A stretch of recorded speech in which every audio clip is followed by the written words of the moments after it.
Think you can keep up?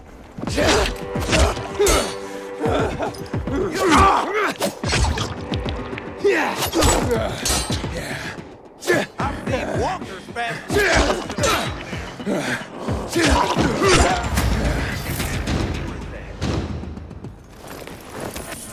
You're mine now. Here I come.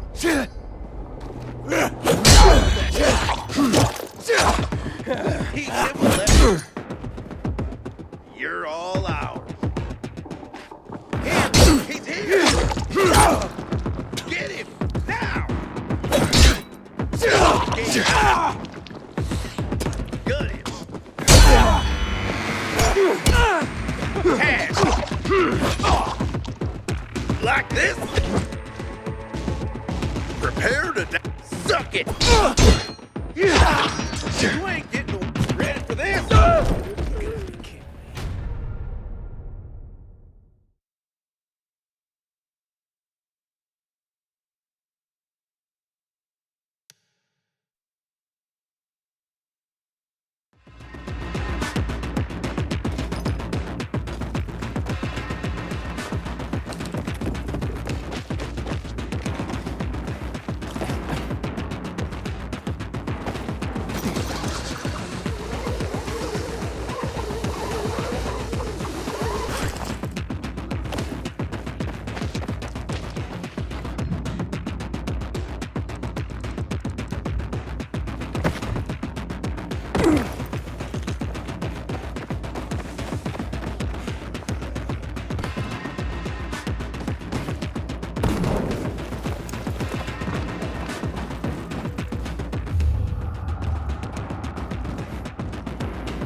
let you near them.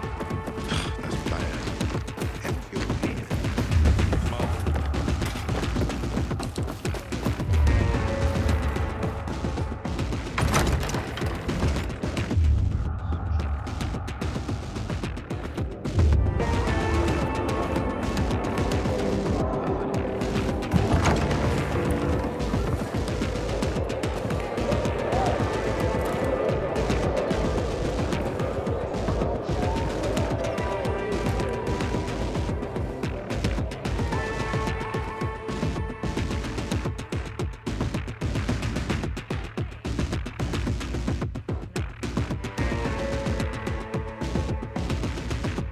Hey, watch where you're going. What a day. No freaking way I can do it. 5 years of learning and all for nothing. For some easy money? What's the problem? Hey, aren't you the pilgrim they wanted to hang? Man, you were in luck there. I could use some of that luck. I'm Alberto's apprentice. Not for long, probably. It's the third time I'm taking a shot at this test. If I fail again, Craftmaster Alberto's gonna kick me out. Hey, what's a craftmaster? You're not from around here, right? Craftmasters are people who invent new technology, design innovations, all sorts of gadgets that might help in combat. Alberto's the Grand Master around here. Like I said, I'm his apprentice. People laugh at him, that he's slow and not very eloquent, but he's a real friggin' genius. What's this test about? I have to design something useful for the citizens. I already invented underwater reading glasses for Alberto, then a retractable dog leash, but he kept jamming. And besides, we have no dogs here. All my ideas are worthless. Now is my last chance to prove that I am not worthless. So I spent the last several weeks walking around the bazaar and thinking hard. And then I hit it. Our goats. They're kept in cages because they eat crops. But life in cages makes them sad, and they give less milk. So I came up with the idea of a fence, energized with just a tiny bit of voltage. Keep the goats under control, but let them produce more milk. I called this invention the electric fence. Yeah, that's a little rough. Stressed goats can give bitter milk. Seriously? Goats get stressed? Wouldn't you, if someone electrocuted you and then went for your crotch? Oh, no. It's only a very small voltage. Won't do more than tickle them. So, what seems to be the problem with this invention of yours? I'm missing a few parts, and they're not that easy to get. I'm worried I won't be ready on time. Maybe you could help me. If you find them for me, I'll give you one of my super cool inventions. Nothing to do with goats, I hope. Nah, something much more interesting. You'll see. I just need some electric parts. I'll dismantle them for resistors and other useful things. As far as I know, they could be found in two places. One's an old hardware store on Fitzwilliam Place, near the water tower. Alberto says they'll be there for sure. But it's a dark place, full of turned creatures. You have to go there at night. And the other option? Whatever's left of military patrols. I know of one place south of Horseshoe, near the old electrical substation. Bandits roam in the area, so it's possible there's nothing left there. In which case you'll have to look for other patrol remains, or take a night trip to the store. Looks like you're in luck after all. I have the parts you need on me. Are you serious? That's just fantastic! Heaven must have sent you. Here. I don't know how to thank you. One more thing. Could you help me set up my show? My installation's right outside the main entrance. Turn it on, please. I'll go get Alberto. Wait till he sees it. Meet me by the goat pen then, near the wall. I wonder what the hell is going on in the central room since Pete restricted access. Some sort of renegade.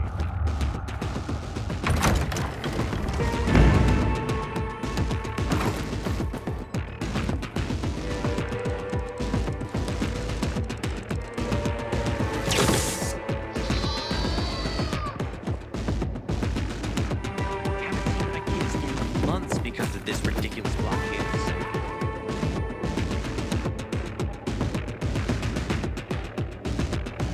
Looking at all the dead people, It says here they're missing. same difference. They never find them anyway. Now then why the board? It's been 15 years. Many people disappeared back then. My neighbor lost his 2 kids. But life goes on. Except, nobody has the courage to take those photographs down. But it's hopeless. Since there are no night runners, the search always ends the same.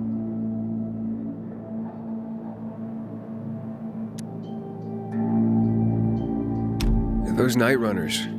Tell me about them. What's there to say? Nearly all of them are dead. When they were around, they were the only ones not afraid to go out at night. They rescued those who didn't manage to get to a shelter. But of the entire group, only a few survived, including Frank, their former commander. Once upon a time, he was great. Now, he drinks himself into a stupor at his place in the Central Loop. Hard to say how much longer he'll be around. Have you heard of kids who were in the GRE tests? Huh. And who wasn't in the tests? The young, the old, the blind, the deaf. Everyone came to find a vaccine. Some for cash, others to cheat destiny and not get infected. But that was the devil's bargain of Villador. Walled in with the plague, but given the chance to be the ones who gave the cure to the world. Well, the virus won. The study was eventually discontinued. And the children? Officially, no one tested on children. Human rights and other crap. And unofficially?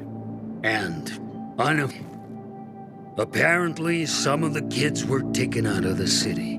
The rest, well, they just scattered around the city, abandoned. If the infected didn't get them, then hunger or darkness did. Happen? A long time ago. Looking at you, you were still a kid yourself. Once upon a time, I came across 2 of them, 2 girls. They were 5 or 6 years old, and it looked like they hadn't eaten for a month. What were their names? I don't remember. I threw them some old bread and took off because they were shaking as if they were about to turn. Red eyes, swollen veins. I don't know what they were giving them there. Those psychos from the GRE. Where are all these kids at now? After all those years, most of them are probably dead. If someone got luckier and is still wandering around, they would probably be in the Central Loop. More peacekeepers there. Easier to survive. Someone must know more.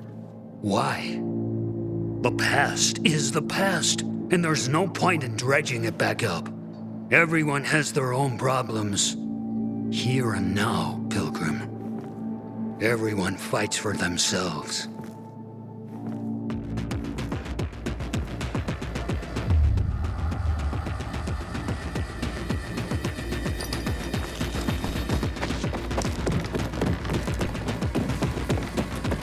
Have you ever planted coffee? It's good for digestion.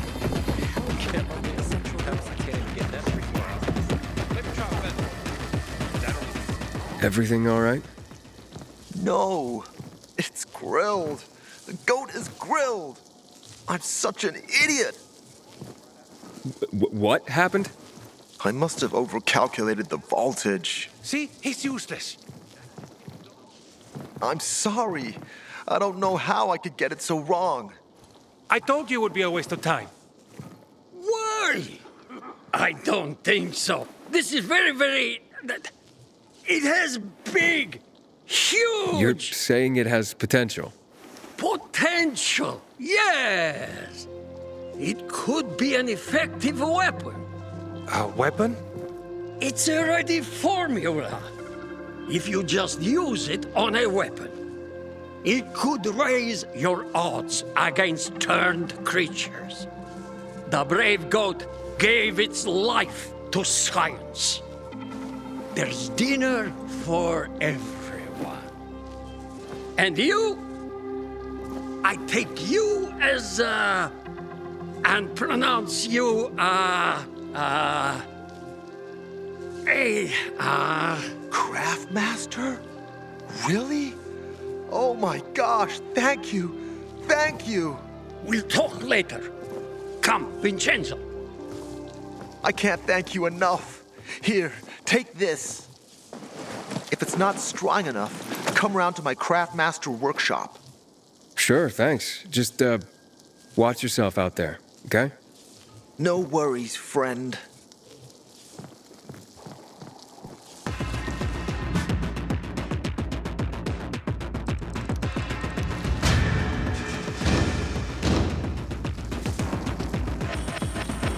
I keep telling everyone we should be getting ready for winter.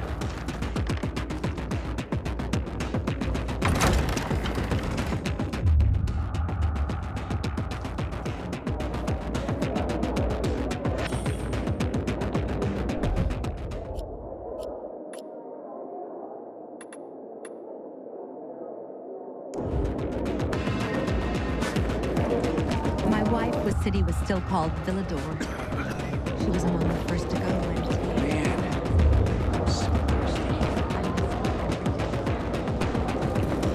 You. Got water for sale? I'll pay half a crystal per gallon. Bill, how's New Paris holding up? I have a cousin there. You know the city was a fishing village centuries ago? God, I would kill for sushi. You're new here, aren't you? You'll see. This place is full of secrets. I invite you to browse.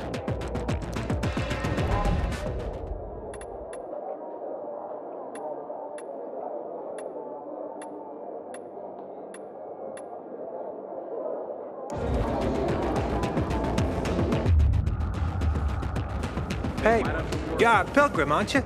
That's right. Do you hang people for that, too? I just wanted to say that I was rooting for you. Uh-huh. Thanks for standing up for me. What? But I didn't... Ah, I get it. Sarcasm. Look, it's not that easy to go against the crowd. Sure. I know people are scared of pilgrims sometimes, but... Shit. You survived outside the wall. It had to be something. How dare they use the past as the center? We are free people.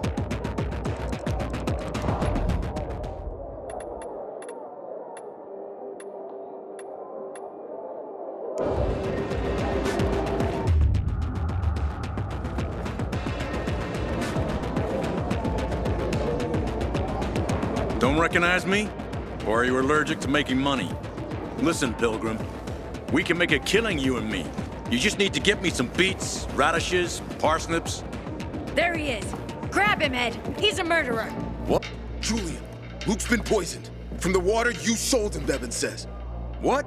But I don't sell water. Liar. Luke told me he got it from you. Whatever's in it has him ranting and raving now. You're sure he didn't blame me after he started renting?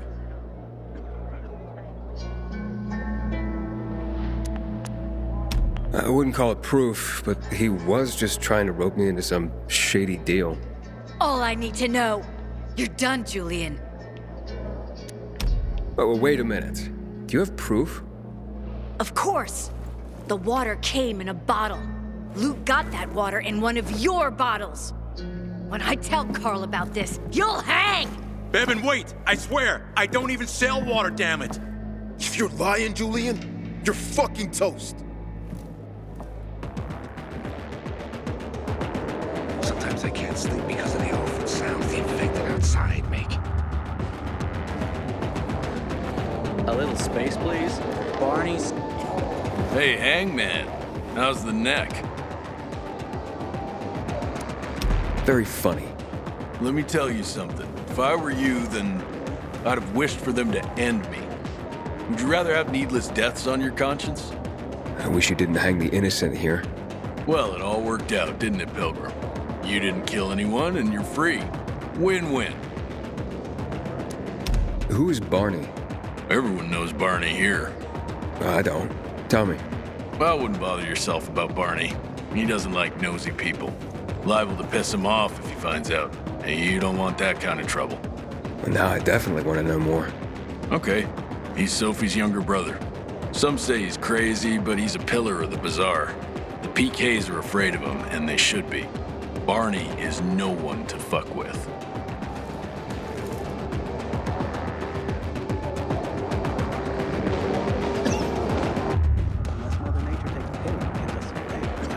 Hey, back off. You look familiar.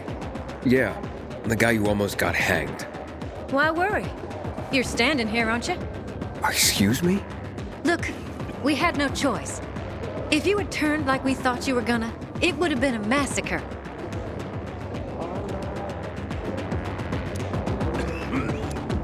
A crowd of people against one infected.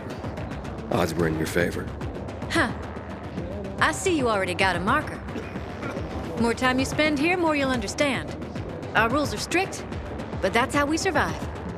Sure. Stumbled upon a memorial at the intersection of Hamfield Avenue and Mill Street. Say what you want about the PKs, but at least they honor their dead.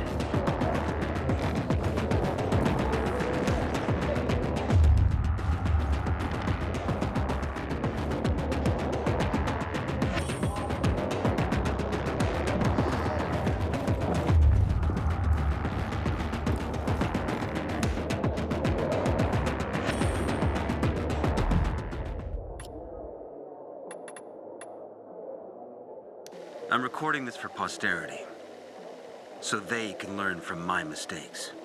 To warn all who follow about the worst of plagues. And I am not referring to the virus. I was born into a very religious family. My earliest childhood memories? Prayer. Every morning and every evening. Knees scraped from constant contact with oak floorboards. When I grew up, I had a very hard time. I was lonely. I suffered. Despite my upbringing, I turned to religion for solace. It gave me the answers I sought. That I came to realize my father had tried to give me. To endure bullying is to earn heavenly rewards. God was my best friend, my only friend. I talked to him every day, and I believed that he listened to me and answered. And loved me too. I felt like I owed him a debt. And that's why I enrolled in seminary. I think I became a fanatic in a way. The urge to spread his teachings, convert others. It was not about God. It was about my own shortcomings. It was about me. There was something unhealthy about it. And dangerous. At the age of 23, I became a priest. Still just a snot-nosed kid, and I was supposed to be a shepherd of souls. I felt I was meant for this. I had answered the call. If God was with me, then who could be against me? I was full of conviction, faith that I could make the world a better place. But the world had other plans. Many times, I performed someone's last rites. I held their hands as they died. And in that last moment, in the millisecond before their last breath, I saw in them relief. Not because they were moving on to some kind of better world, to heaven, but because it was the end of something painful. They could finally bow out of the futile and exhausting dance of life. Their chore of living would be over. Their suffering would end. It was something completely incomprehensible to me. How can a person reject the gift of life? To accept death joyfully. For a person as strong as me, this was something very disturbing. Or maybe they knew about something that I had not seen? Did they see it in their last moment? This was the first crack in the edifice of my faith. And then, the epidemic started. There's a term for what came next. A crisis of faith. And with me, it started long before the epidemic. But when people started to turn into monsters, when city after city was eaten by darkness and poison, I started to wonder, where is God? Is he putting us through a trial? Or has he abandoned us? When Black Monday came, I no longer had any doubts. There is no God. There never was. Because of the THV Genmod bombings, 2 million people lost their lives. The streets carpeted with human corpses. What God would allow that? He would have to be infinitely cruel. Of course, other so-called men of the cloth offered nonsensical observations, that this was the will of God. Punishment for our wickedness, that Colonel Williams himself served as the hand of God. But that didn't matter anymore. The curtain had been torn off. People lost their faith. Because what were they supposed to believe in? No one wanted a God like that. And in that moment, to my own surprise, I felt free, as if I were a puppet who finally cut the strings that controlled him since birth. Free at last.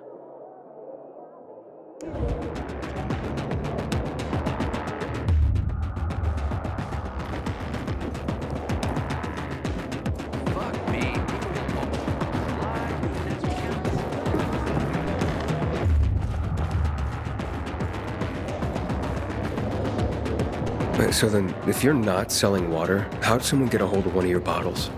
Knowing that shithead Luke, he probably stole it. That would be like him. Even if he did, my water's pure as melted snowflakes. You sure? How do you store it? I buy bottles. There's no way it could become contaminated. Not a chance. My supplier, Marco, always has clean water. So, maybe it's revenge. For what? Everyone loves me. Never had an enemy in my life. Wait a second. Wait. Shit. Except maybe Marco. That bastard. Come to think of it, he's got an axe to grind for me. It was a long time ago. Never mind. Listen. He lives above an old shop on the west end of Villador, on Houndfield Lane. I traded him a few kilos of my finest flour for the water. Prove he poisoned it, and half my flour is yours. Can you do that for me? I guess I could check it out. And there's one more thing. I'm a little embarrassed. Hans might also have a bottle of this water. I thought you weren't selling it. I'm not, except, well, to Hans, and can you go warn him? He's also on Houndfield, a few buildings down. Something's fishy about this, Julian. Look, you better be telling the truth, otherwise it'll be hard to help you.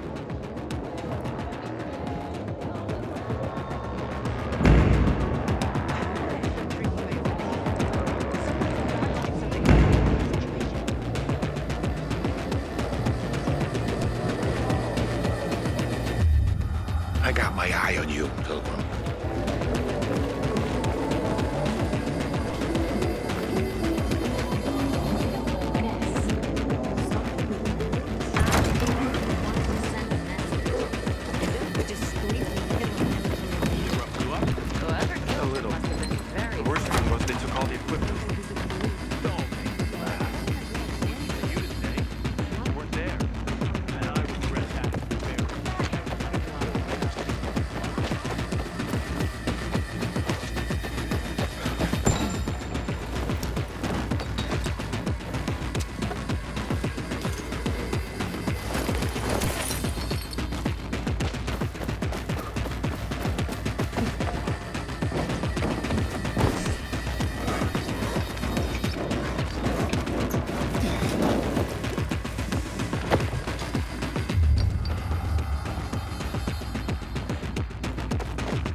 are some not afraid of the coming night. As the sun's going down, as the darkness falls, they decide to set out and fight. As the stars shine with their blessed light. Their gifts are great, but the price is steep. Keep your coins, fools, they are of no use. For the cost is loneliness and grief, haunting you so long as you breathe. We weave this tale, though all is lost. 'Tis but a myth. We sing for hope, protectors of the weak no more. The night runners are long gone. Banish all your fears and burn all your boats. You must throw aside all that you yearn. Once you've sworn the night runner's oath, there will be no more way back home. Though you may believe they are all long gone, seek, they say, and you shall always find. And fear not, you'll never run alone. Their return shall bring forth hope once more. We weave this tale, not all is lost. 'Tis song for those who need it most. Protectors of the weak live on. The night runners are not gone.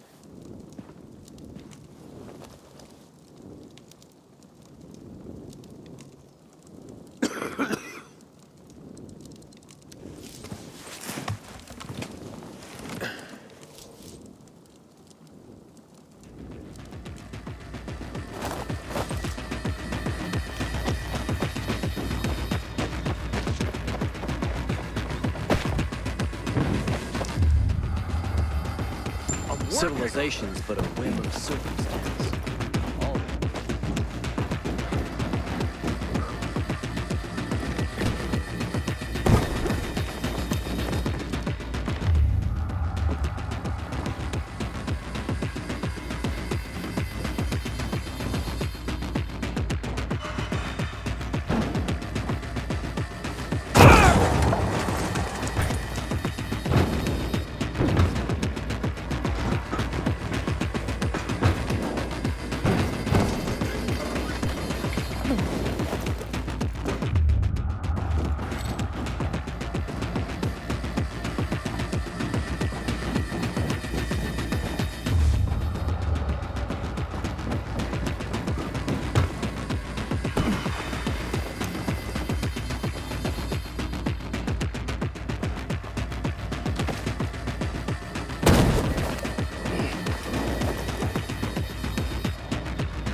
Hans?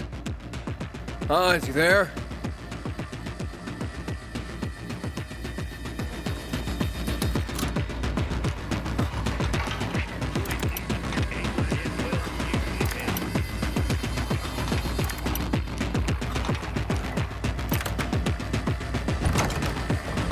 Hans?